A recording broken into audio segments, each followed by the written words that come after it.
Seireitei, a Bleach Fandom community podcast brought to you by the Pretentious pot calling the kettle black ink. We only have one colour, but we can make it as pretentious as you want. My name is Lethan, and today I'm joined by Shini. Hey everyone! And it is just the two of us today. Shini, how are you doing? I'm doing good. I'm just doing my thing and looking forward to talking about these two awesome episodes. What about you? Yeah, feeling the exact same. So let's kick it off with the episode recaps then. So we're starting with episode 58, Release the Black Blade, the Miraculous Power. The episode starts with Ichigo pretentiously asking Byakuya to release his Bankai. Byakuya does so, explaining Ichigo won't have the time to even regret it. Ichigo proceeds to hold his own, only for a few seconds of battle before he's crushed, and reveals that he too has obtained Bankai. Byakuya gets a tiny bit defensive and gives us a lecture about how so few people have obtained it. Pretentious. Yes, very much. So doesn't he says like, what a pretentious name, and so we've just rolled with that. Ichigo shows off his sexy Men in Black look with his incredible supersonic speed and proceeds to cut down Byakuya's blades. Meanwhile, Toshiro and Rangiku are just running around and heading in the direction of Central 46, noticing how there are no guards and the building is locked from the inside. Wondering what it all means. As Orihime, Chad, and Uryu make their way close to Ichigo on Sokyoku Hill. And here is the episode summary for episode 59, Conclusion of the Death Match, White Pride and Black Desire. Orihime, Uryu, Chad, Ganju, and Maki from Squad 11 scale the steps leading up to Sokyoku Hill and are met by Yachiru, who informs them that Rukia has escaped. Orihime, however, correctly senses that Ichigo is still engaged in combat. And indeed, engaged he is. Byakuya and Ichigo duke it out extensively.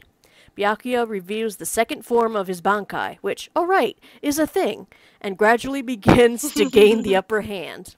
But just when it looks like Ichigo is about to bite the dust, no reference to the classic rock song, a hollow mask inexplicably appears on Ichigo's face, and nearly everything about his fighting style changes. His Getsuka Tensho turns black, his voice becomes deliciously and maliciously playful, and then, just as quickly as this change took hold, it ends. Byakuya straight up says he's not going to ask Ichigo about what happened, which is fine by Ichigo, who gladly pits his blade against Byakuya's one last time. However, Byakuya decides to review a little change in form himself. I apologize if I butcher this name. His Shuke Haku Tenkin, with white wings and everything. Ichigo shadows Byakuya's blade, leading Byakuya to declare Ichigo the winner. They talk a little bit more about family and justice, and about the duty Byakuya feels to be a good role model and uphold the law of the land. And speaking of the law of the land, elsewhere, Toshiro Hitsugaya and Rangiku Matsumoto slice and dice their way into the Central 46 chambers, where they discover something unexpected. Cliffhanger much? We don't know what it is yet.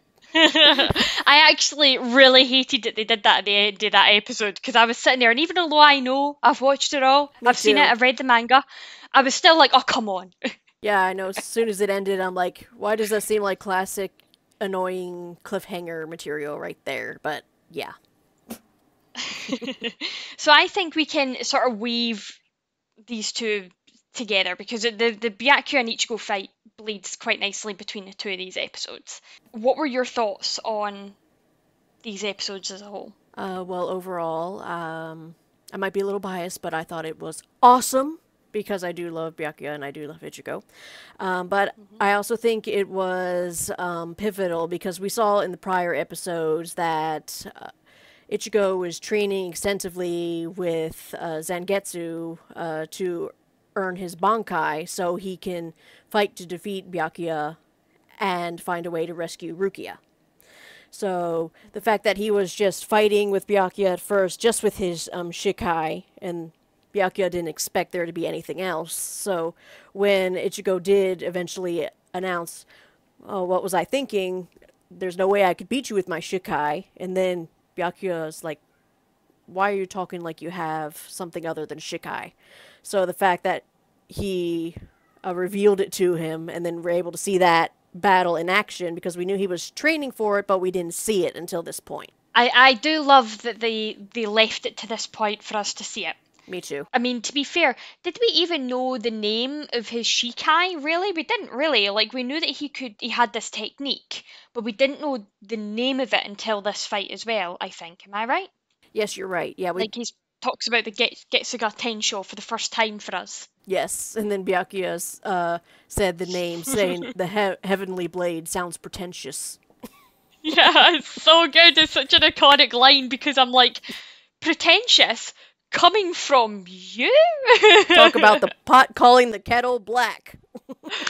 Exactly, which was another call out to our sponsor of today's episode. That line for me just makes me smile every time I hear him say it. Me too. I couldn't help but chuckle a little bit when I watched it. I'm like, I found it just as amusing the first time I saw it, and I still do. Now, not only are we talking about that, in the background we have Rangiku and Toshiro going to talk to the top brass of the Soul Society. Which they said that he was going to make a direct appeal to his superiors, didn't he? So we knew that this was going to be Central 46. It was no surprise to us. We've heard of this. And then he runs in, and that's it. That's all we get. We have to wait till the next episode now to find out what happened. But I can imagine it's not good. No, not judging by their reactions, no, they seemed quite shocked. I mean, they've already seemed puzzled with the fact that there were no guards and that the security system was tripped, but nothing seemed to happen. And then they barge in, and then, oh my gosh, what the heck happened here? And this has to be like whoever broke in has to be pretty damn powerful, right? Because I can't imagine Central 46 being left with crappy guards. Like, they're not going to be the same guards that were, like, outside of Rukia's holding cell. Like, Central 46 is, like, the political building of the Seireitei. So surely they're going to have, like, the best guards, right? I would say so. I mean, they probably have among the strongest Shinigami, the most skilled, and I'm sure they would have quite a few of them too. They wouldn't just have like one standing on each side of the door. No, I'm sure they would have. You'd think they would have patrols and everything. I mean, Yeah. So this has got to have been a really powerful character to have broken through all this. So maybe we'll find out who. Maybe. Do we already know? Are we being hinted at? Do we think it's Geen? Do we think it's somebody else? I think so far the most sus one at the moment is Gin, but we never know. But we do know that whoever this is not only is powerful, but they're smart too. Because while there were no guards or anything, they still managed to not leave any trace of a possible break-in or anything like that. So they knew what they were doing, whoever they are. Yes. Definitely skilled. There wasn't even any blood anywhere, like outside for the guards that disappeared. So be very interesting to see what happens. No evidence, no crime. Now, I did notice something. Byakuya was obviously gave this big lecture about noble families being the only people that could obtain Bankai. Yes, I found that very interesting too. Very key point. And then he says, you know, like even within these noble families that were blessed with really high spiritual pressure, only one in several generations can obtain Bankai. And then he says it's as if he, and then he cuts off. And it happened in the manga as well. It's as if he dot dot dot dot dot. It just cut off. Yes. And then it's like, what were you gonna say? What were you gonna say, Biakya? Thanks for giving us your own version of a cliffhanger, Byakuya. Right? He's not gonna put all his cards out on the table now, is he? But I did find that point about the noble families being blessed with high spiritual pressure. So we know that in the Soul Society, families are sort of formed, right? And we've spoken about this in past episodes before with Kione and Isane being sisters. Like, we don't know if they are, you know, actual sharing blood sisters or if they were just sort of adopted in together like families out in the Rakongai usually, you know, form. But in order for high spiritual pressure to be contained within a family unit, does that mean then that the noble families are all connected by blood?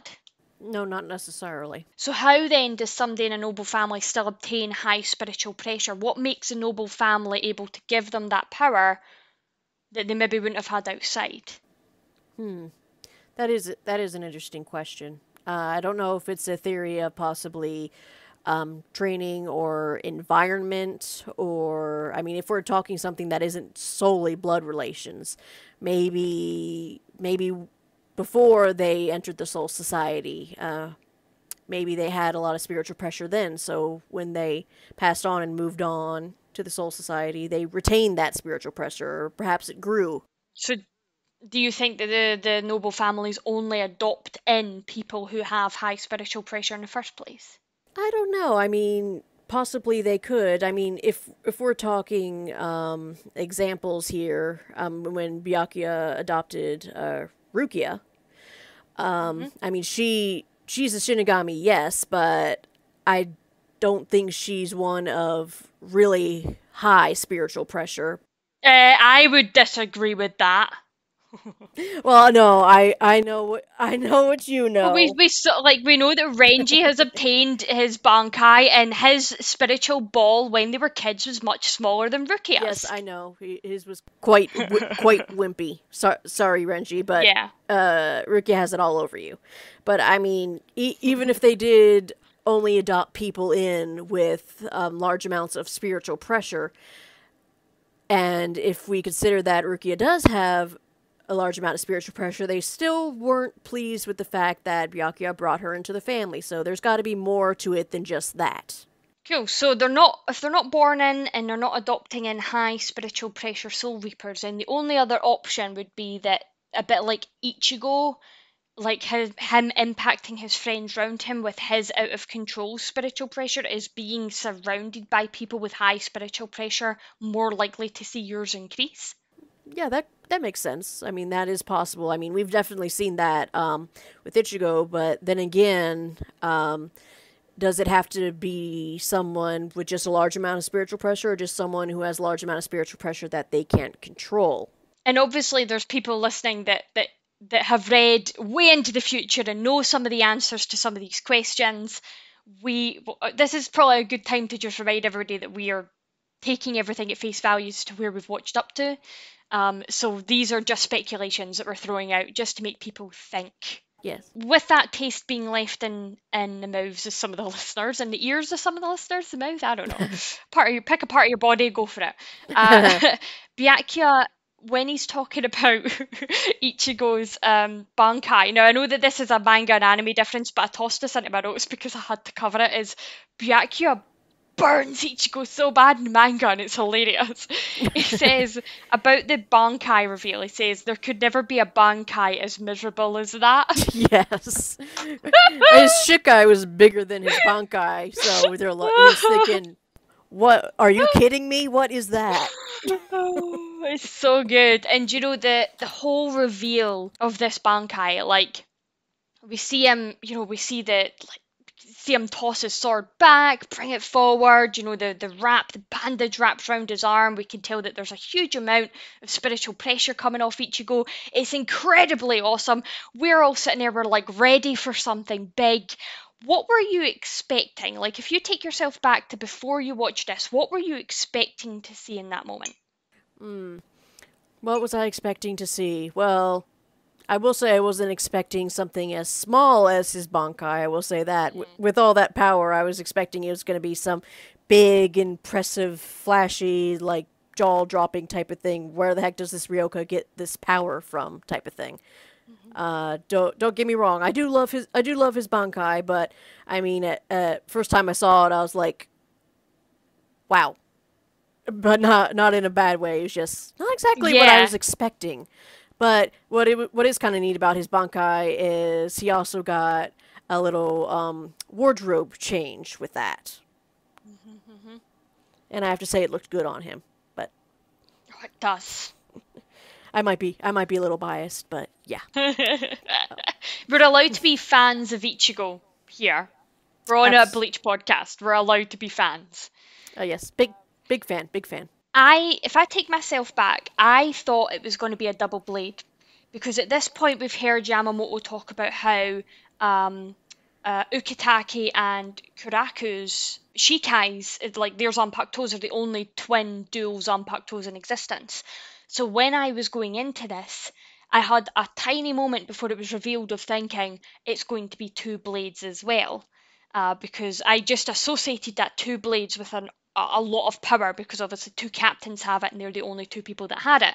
And so I was expecting to see two blades, but just like you, I was surprised, but not in a bad way. I was No. like, no, that suits him. That suits him. Yes, I agree. I agree. Long, svelte, fancy.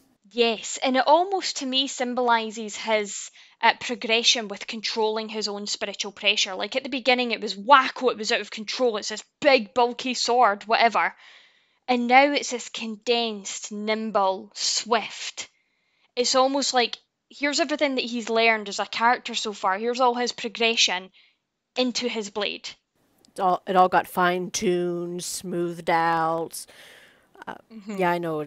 I mean, it's perfect. And then when you said swift, that's a very good way to describe it because we saw his swordsmanship with that thing. He was fast, he was speedy, he was swift. He could counter all of Byakya's blades to his utter shock. And I mean, we think about how Yes. many petal blades he has around him and the fact that he was able to knock every single one away, that just again that just shows fine-tuned control and power that is Hmm. represented in his new blade, his new Bankai, which Completely agree. which he did mention the name of the Bankai, didn't he? Yes, he did. Yes, so we can say that. Tensa Zangetsu. Ah, it's such a good name. Say it again. Tensa Zangetsu. It's so good. I know. Ah, I just tingles. it does. It really does. And it's so cool to be able to see Ichigo having come this far and achieve this. I know. I feel so proud of him. We've only been with him for like 59 episodes, but still, I'm so proud. I think this was like one of those moments that every fan of Bleach will remember, like etched into the back of their memory was Ichigo's Bankai reveal. Absolutely. In the manga, the panels for Ichigo's Bankai reveal are black. They're coloured black, which is very nice because normally the only time you really see that in the manga is when it's a flashback. True, But for true. this, and it was so cool. It just made it even cooler. And the artwork, can I just say that 2-page spread of Ichigo's I Bankai? know. Like, if you've not seen it, if you've not read the manga, if you're listening, you've not read the manga, go and look that up because it is phenomenal. There's so many good panels, and the whole art of the Byakuya and Ichigo fight is worth just flicking through at the very least. It's so good. Absolutely. And if I remember correctly, I think I saw somewhere when these chapters originally came out in Shonen Jump, I think that 2-page panel was in full color, if I'm not mistaken. Oh, wow. I mean, I didn't see it when it came out, but I did see it another time, and I was like, I have the volumes, and then I'm like, why didn't they keep that in the volume? Dang it, it was so awesome. Couple of other things then to chat about. The Byakuya, and I guess this makes sense, right? Byakuya's been a captain for a while, a long time, we can assume. And Yes, he's been training much longer than Ichigo has. and he lets him know it. He does, he very much does. So I guess Ichigo does get a little bit complacent. He's only had his Bankai for like a day, or maybe less than a day at this point. It's hard to tell timings. But he's not had his Bankai long. And just like Renji, when Renji went up against Byakuya with his Bankai, it's still very inexperienced. It's great, it's amazing, it's powerful, but they're Yes, one, not used to using it, so it drains their spiritual pressure faster. Two, they're yes, not as adept at using it as they would be if they trained with it for like another 100 years, if yes. Ichigo Though lives that granted, long. yeah, well, yes. So Yeah. I will say Ichigo was pretty good with what he did, though. He I have to was, he give him absolutely props. was. But I think we see just like, because I think at one point we're like, oh yeah, he's got Byakuya beaten now, but then Byakuya's like, oh no, because my Bankai has all these other forms. And then we get Yes, introduced to, and I'm gonna say sorry if I say this wrong, we get introduced to Byakuya's Senkai form, which is, of yes, course, the form that he uses specifically for those he wishes to kill, and he notes that he has only shown this to one other person before. We don't know who that is. yes. You wonder who is that, but that's quite an honor. But Hmm. also, Hmm. like, oh shit, what the heck did I get into? Yes, that he wants to kill Ichigo with his own hands. It's a procession of 1,000 swords, which won't all attack at once. And it's only for people he has vowed to kill. which is, I think, it is an honor. But I'm also like, oh crap. Yes, so it's like Ichigo's got his Bankai. Yes, he's swift with it, but can he really fend off 1,000 swords that won't attack at once? And I mean, even Ichigo looked intimidated there at a moment, looking at it all. He was like, "Oh no, what am I going to do?" And then, not to mention, he thought Byakuya got faster when he released that form, when in reality, Ichigo was getting slower. Yes, because he's not used to it. This is like the first time he's properly using his Bankai, and it's in a big battle. And it's draining him. Like you said, it takes years of practice and training. And then he put a lot into it right off the bat, so it's no wonder that he's being drained, especially considering he isn't a straight up bona fide Shinigami like Byakuya is. I mean, he's still human. Exactly, and Biakya even says that to him, doesn't he? You're only human, there's a limit to what you can endure, and this is your limit. Exactly. But when Ichigo was slowing down, and then at one point it seemed like he couldn't move when Byakuya was going to land an attack on him, remember that? Oh, but Biakya puts like a sword through his foot. Oh! I know! Oh god, I actually felt that. I actually lifted my foot off the ground when I was watching it. But yes, please do continue. Go on. Yes. And then Ichigo was telling himself, "Move, move," and then all of a sudden, something unexpected happens. And I love this part. He starts forming a mask. Not just any mask, a hollow mask. Oh. Yes. And it resembles the hollow mask that we have seen save Ichigo's life 2 times before. Third time's the charm. But this was just more Here we go. But then this is just more than a mask. It seemed like Ichigo's whole demeanor changed. Yes. His whole art style changed. I loved that. I know. Seemed more feral, more wild, more, untamed, if you will, kind of, but also dangerous. Yep. And Dale wants to give props to Biakya for just rolling with it, which I think is funny. Yeah, he was just rolling with the punches. He seems surprised. Yeah. He seems surprised about it, but that didn't stop him from, continuing on fighting or anything. And then at one point, when Ichigo did break free of whatever was going on, because it did seem like he was fighting it at one point, didn't it? He did, yeah. He was fighting it from within. It's almost like a Hulk situation, isn't it? Yes, just not as green, more white. Yeah. But black Getsu Tensho. Yes. Yes. And there's so much to unpack here. I don't even know where to start. So first of all, Ichigo would have lost this fight. Yes. He was going to lose. Byakuya had put one of his Zenbon-Zakuras through Ichigo's foot into the ground, and then he'd hit him with Aikido. So not only was he showing off at this point, because he's like, my Bankai has this form, now it has this form, and also, by the way, I'm pretty damn good at Kido. Yes. It's like he's hitting Ichigo with all the things that he can do that Ichigo can't. Because of his inexperience, because he's not trained for as long as Byakuya has. And then we get No Name, we'll call him. Yes. Because that's what he calls himself. I have no name. Yes. Pops up. And we get the black Getsuga Tensho. It's like, oh, you're going to show off to me? Well, look what I can do. And he saves Ichigo's life because Ichigo was done for. He was done for. He was going to die. Yes. And if not for this. Now, what I found really interesting was the symbolism towards the end of this battle, where in the sky, you notice it in particularly, and in the manga I did too, when Ichigo is fighting and when Byakuya is fighting, and Byakuya is fighting with his other form, his other sort of technique that he uses, which is, and again, I'm going to apologise if I say this wrong, it's Shuke Hakuteken, and when he's fighting with that, he is surrounded by white light. Yes. Ichigo is surrounded by black light. And then you've got almost this yin-yang look in the sky after they clash, where you've got the smoke sort of clearing, but in the sky you can see the way that it's laid out. It looks almost like symbolistically, metaphorically related to the yin and yang, Mm-hmm. but the black is Ichigo, which isn't normally associated with the good character. No. But where I think this is really interesting is because obviously we've seen this hollow side of Ichigo now appear, but Ichigo's still fighting the right side, we're still on his side. But Byakuya, I believe that the fact that he was surrounded by white and he was the white side of the yin and yang symbol, Mm-hmm. I believe he genuinely thought he was doing the right thing. I thought that's what that was symbolic of. I think so too. Also, when you look at the title of Mhm, that episode, it says White Pride and Black mhm. Desire.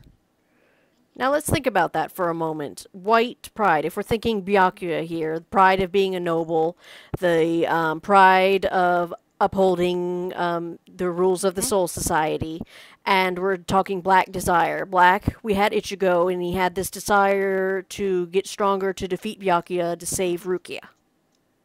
So we have white pride and black Yep, I desire. love I love this. I love this for me was where Ichigo was solidified as one of my favourite shonen heroes because he isn't just your typical, because up until this point he has been a little your typical shonen hero of good guy, can only do good, is only a good person, he's all white and fluffy inside. No, he's not. There's a little Right. darkness in No. him that's coming out now. And I love that. And it gives his character all these extra layers now that we have to explore. And I'm excited to get to know. Me too. I already liked Ichigo, but I'm like, I just like him even more. I mean, let's face it, there's just more there. I love multi-dimensional characters, where there's multiple sides to them, multiple story, multiple emotion. I mean, I just love it. I mean, I'm especially if you're having a main character that's kind of fitting a little outside the trope of what you normally have. I mean, yeah, we always have like your classic good guy versus bad guy type of scenario. Though here, Byakuya isn't necessarily a bad guy, and yet here, Ichigo isn't necessarily a good guy at this A good point. guy. Yes. Yes. And I think that's what this yin and yang symbolism was trying to tell us. I just love the poetic part to it. I just love it. Totally agree. And I'm not shitting on any other animes or anything. Like I'm a huge shonen nerd. I've watched a lot of My Hero Academia. I grew up watching Dragon Ball Z. I can't really speak for One Piece, and I've only watched a tiny bit of Fairy Tail and Naruto, like a couple of episodes worth. But to me, like across those, the characters do, and I'll speak mainly for My Hero Academia and Dragon Ball Z because those are what I've Hmm. watched. The main character is all good, all faultlessly good. And yes, Yes. sometimes they have to do bad things, but they are ultimately just always good. Power of friendship, power of love, fighting for people they care about. That's them. Yes.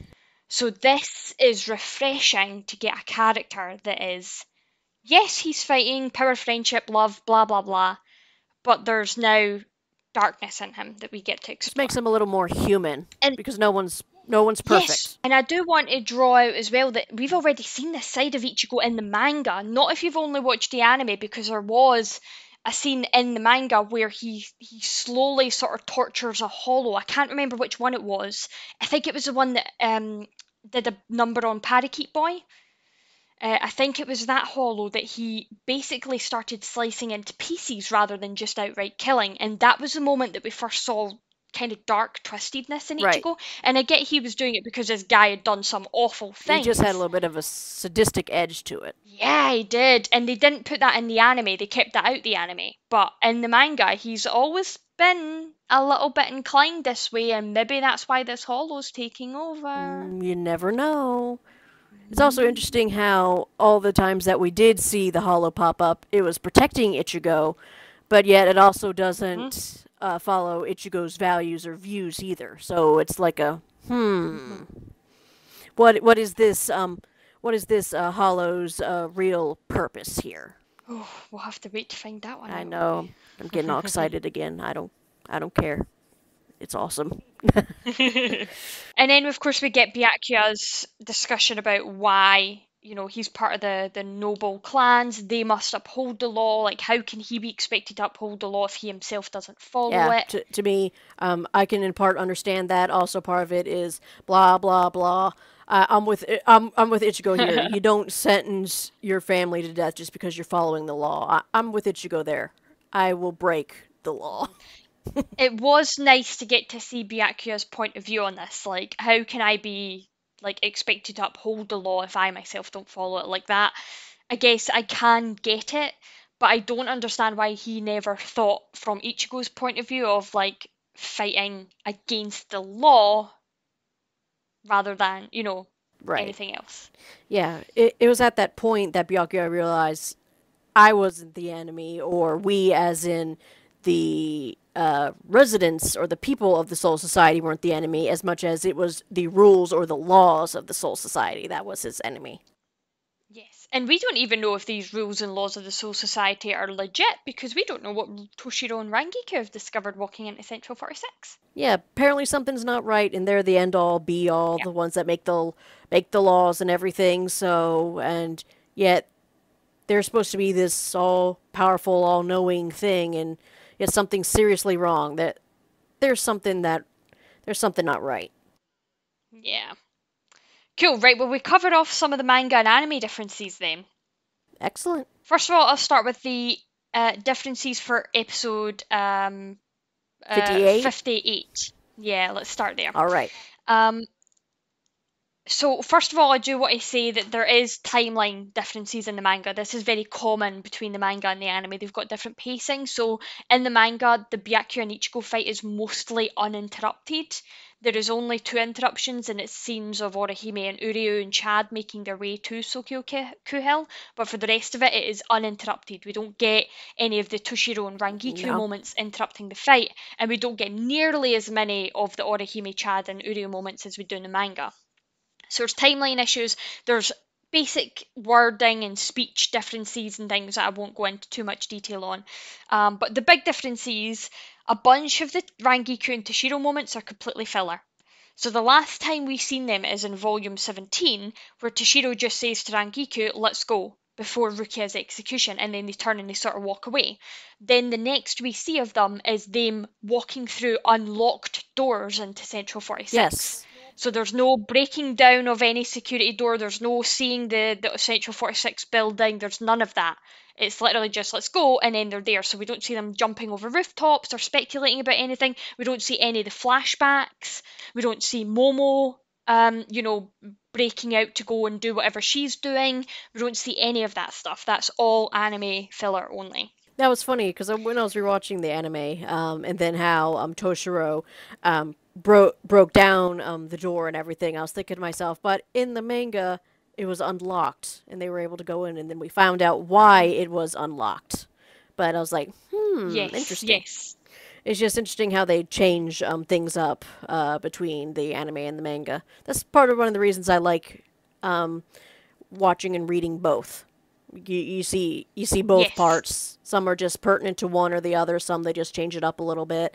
And I mean, I love Toshiro and Rangiku, so I'm not complaining over a little more Toshiro and Rangiku time. Me too. I totally agree with that because I freaking love those two. So I do agree with that. Plus, it's nice to get to see a bit more of the world being built as well. I do want to say most of the scenes of Orihime, Chad, and Uryu are completely filler.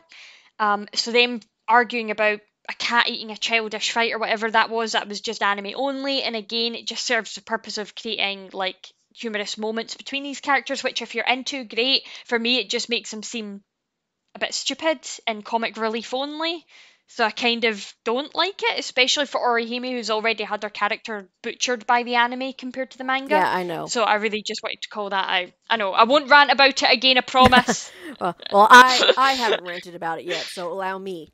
Yes, Go for it. I'm not too happy with the lot Orihime was given. I mean, I love Orihime as a character. There's just more depth to her and everything in the manga than in the anime. I mean, I understand they want to, with all this drama and fighting and all that good stuff, they want to have a little bit of comedic relief or a little bit of levity or something. But you don't have to do it at the expense of a character, making them seem, what's the word, ditzy? Stupid. Yeah, yes, completely agree. Because they've done it with Renji as well. I wasn't keen on that either. And I think one of the things that I think it's key for our listeners to know, because we do get bad names, is the two of us are Ichiruki shippers. Yes, yes, we are. And there seems to be this bad name that all Ichiruki shippers hate Renji and hate Orihime, Ah, just for whatever reasons, for whatever reasons. But we get bad names, but we both of us have spoken about yes. this at detail. We love Orihime as a character. And we love Renji. We love we love Renji, and we don't like the way the anime has adapted parts of their characters because they have made them a bit more comic relief. But they've done it with Uryu and they've done it with moments of Chad too. Mm-hmm. And I get that the anime maybe thinks that things are a bit dark, we need a bit of comic relief in here, but when it starts to take away from the characters, it's a bit. Yeah. It reminds me of like Ron Weasley's character being butchered in the Harry Potter movies compared to the Harry Potter books. Like Yes. they just used him for comic relief. Right. And I mean, and then, off on that, I liked Ron Weasley as a character as well.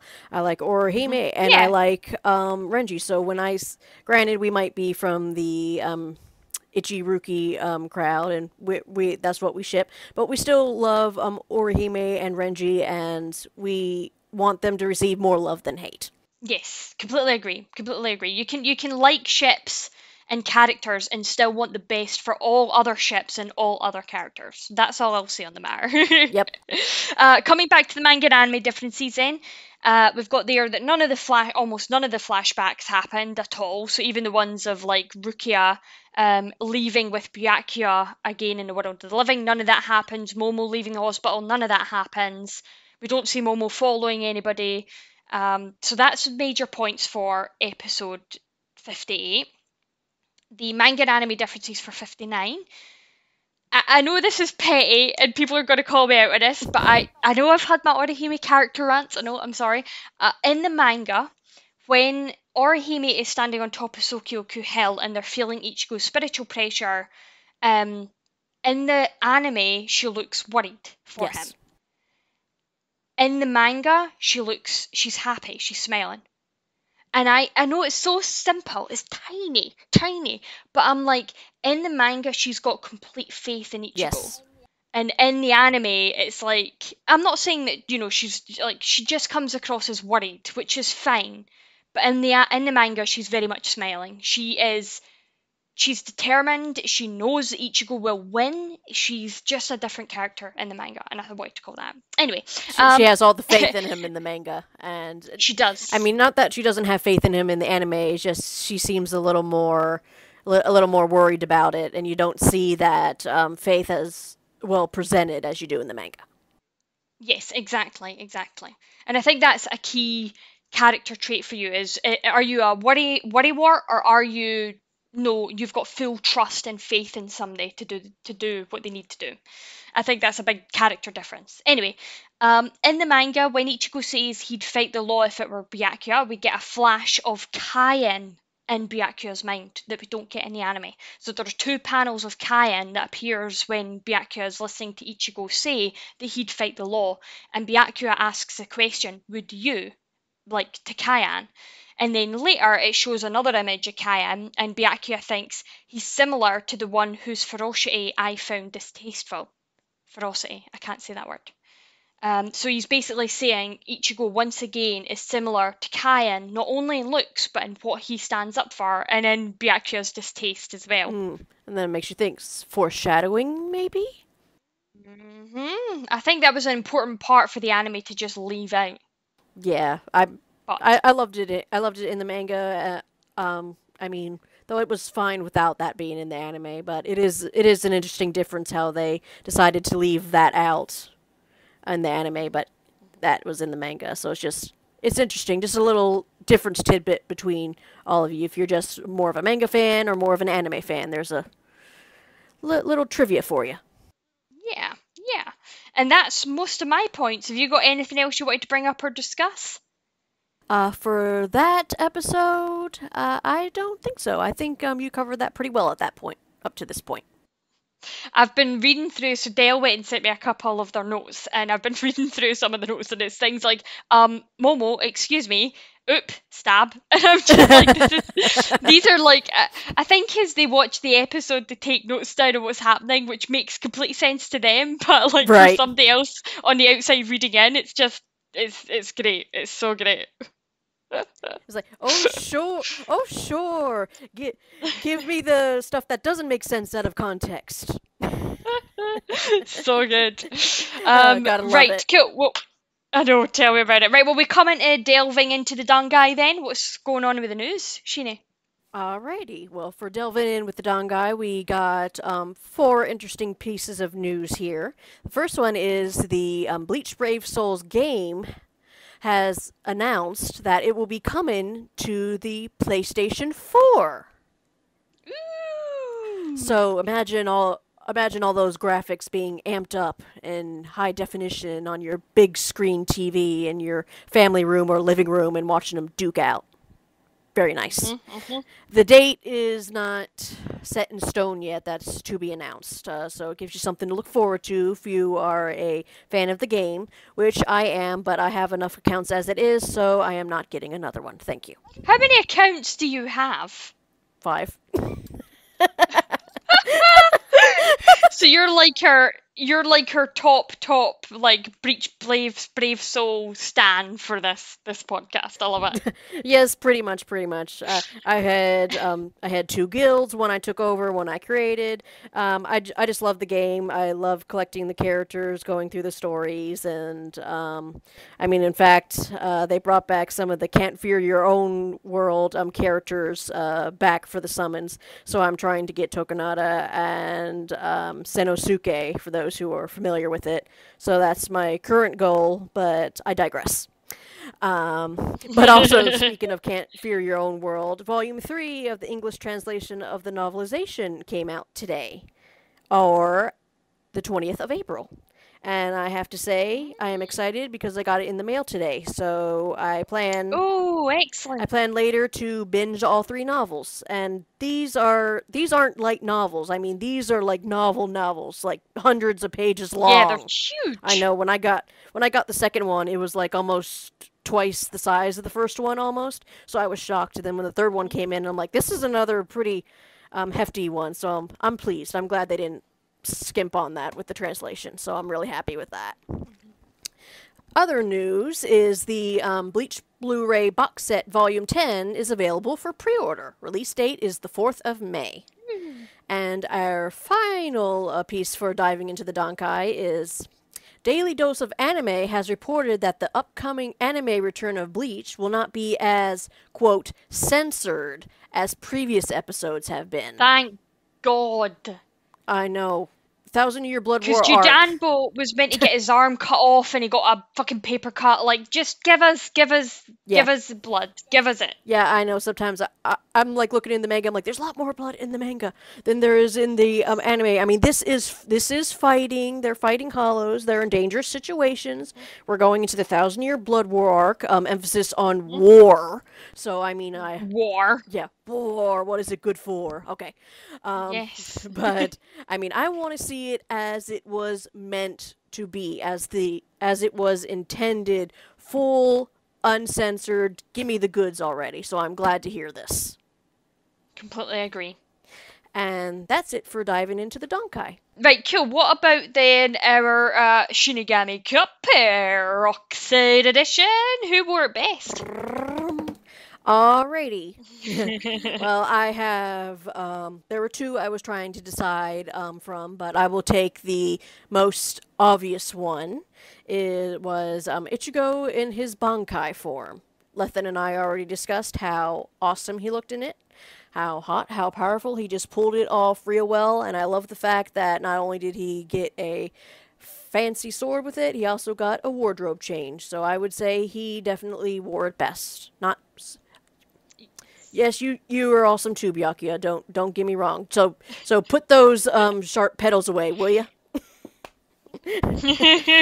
Byakuya's just like, excuse me? My who wore it best was Ichigo wearing the title of Pretentious, while Byakuya is just right there. Yes. Because I couldn't help myself. I'm so sorry. I'm not sorry at all. Sorry, Yeah, not sorry. fair. It's all good. Exactly. Cool. What about your best ship then? Alrighty, for my best ship, I would say my best ship is more of a little bit of a crack ship, but I kind of like how Yachiru kept on going Maki Maki and Mr. Mustache to Mr. Tough Guy from Squad 11. I'm sorry, I'm partial to Yachiru. Forgive me.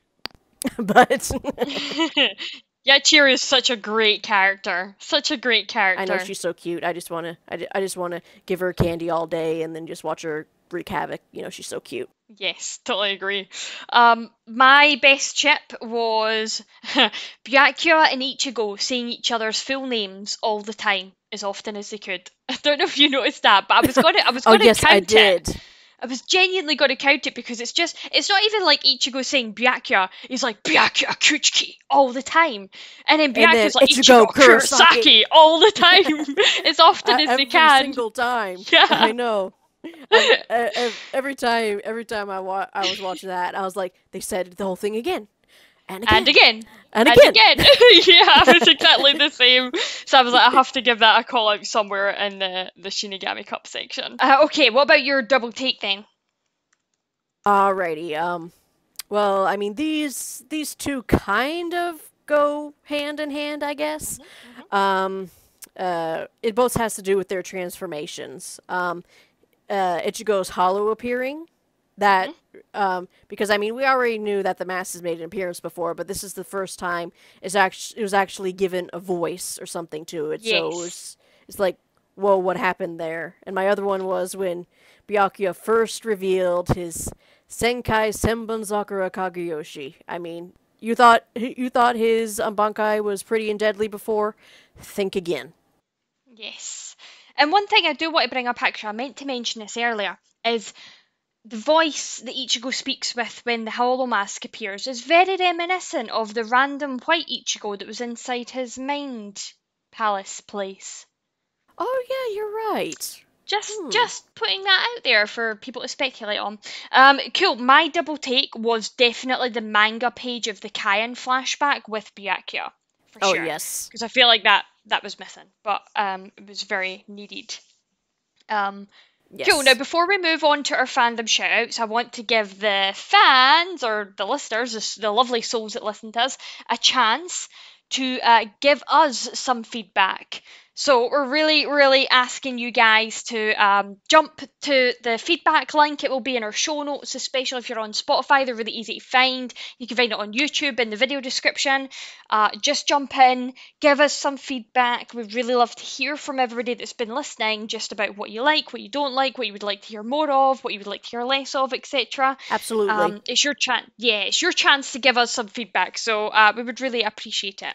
We would, and don't mind me channeling my inner Olaf, but hopefully all good things, but you can say what you want to, just be respectful about it. Well, we did get one bit that came through from when we shared it on the Discord server, and it was very constructive, very well worded, and it is feedback that I'm absolutely going to take on board. Indeed. Somebody's already mentioned about us having inside jokes, and I was like, that's a fair point. That's a good point. That's a good point. So, constructive is good, just outright negative, please don't come at us with that, because we're just going to ignore it. Come with us constructively. Yes. Cool. What about then our fandom shoutouts? Let's launch into that. What have you got? Dun dun. Okay. Da da da da. Dramatic reverb. Okay. Yeah.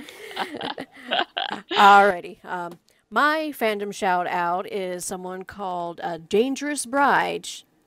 This person is both on Twitter at Dangerousbride, and she also has a Patreon. Patreon.com/dangerousbride. The links will be placed in the show notes. What she said. But she does a lot of art for not just Bleach, but she's also done art for Final Fantasy, Pokemon, Devil May Cry. I've seen a little bit of Naruto, various anime, and her Patreon, she has both SFW and NSFW content. So depends on what strikes your fancy or how you feel during that day, but I would definitely check it out because some of her art is very impressive. I wish I could draw like that. Is there a particular art piece in particular you've got from her that you want to share? Yes, I do. Or is it just everything? There is a lot that she has, but let me see if I do have her whole page here, which I will put in the links. But let me do that first, and then I will throw up one of my favorites by her.